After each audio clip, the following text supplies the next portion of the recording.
কবিতাৰ শিৰোনাম কথাফুল। কবি ৰাজীৱ কুমাৰ ফুকন। আমোলমোল কথাবোৰ এতিয়া কি হ'ল? নিজম পৰিল যে সেই বাট, কিছুমান হাত চাপৰিত পোত খালে, কিছুমান বতাহত উৰি গ'ল, কিছুমান নিগনি গাঁতত সোমাল, আৰু কিছুমান মেকুৰীয়ে খালে। মেকুৰীয়ে কথা খাব পাৰেনে? পাৰে, পাৰে। জুহালত সেকি সেকি তুমি সোৱাদ ৰঙচুৱা কৰিছিলা জুতি,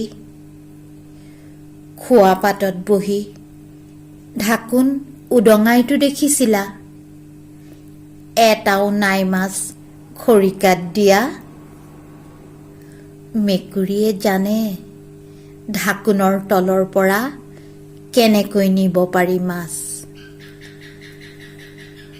কথাৰ মালিতা গাঁওতাইও জানে কেনেকৈ সৰকাই নিব পাৰি তোমাৰ মোৰ গাঁঠিৰ ধন। কথাৰ পকনীয়াত এতিয়া মানুহবোৰ ডুবিছে,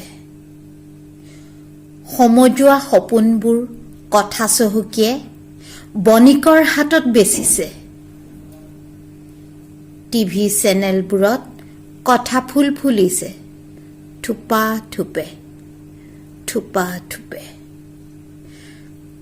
কণ কণ শিশুসকলে কাকতৰ কথাবোৰে চিলা উৰুৱাইছে। কথা শুনাবলৈ পতা সভাবোৰ শেষ হ'লে ঝাৰুৱালাই সাৰি পুচি ৰাস্তাৰ কাষত জ্বলাই দিয়ে কথাবোৰ, ৰাস্তাৰ কাষত জ্বলাই দিয়ে কথাবোৰ। কথামতেই বন্ধ হৈ গৈছে কল কাৰখানাবোৰ, কথা নুশুনি বজাৰত জুই লাগিছে,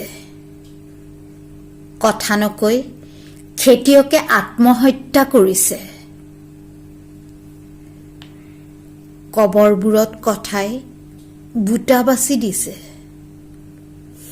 জীয়াই থকা মানুহখিনিৰ বাবে কথাৰে কফিন সজা হৈছে। এতিয়া আমাৰো এটাই কথা, তোমালোকৰ আইনে আমাক মেৰিয়াই ধৰিছে, তোমালোকৰ আইনে আমাৰ মাত বন্ধ কৰিব খুজিছে, আমাৰ ভাষাক হত্যা কৰিব খুজিছা। এক সৰ্ববৃহৎ সুৰংগ, যি সুৰংগইদি লৈ যোৱা হ'ব আমাৰ সম্পদ, বৰ্তমান ভৱিষ্যত। আমাৰ এটাই কথা,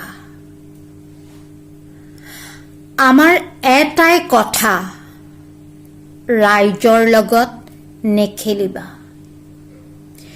ৰাইজৰ লগত খেলা মানেই জুইৰ লগত হেতালি খেলা, জুইৰ লগত হেতালি খেলা।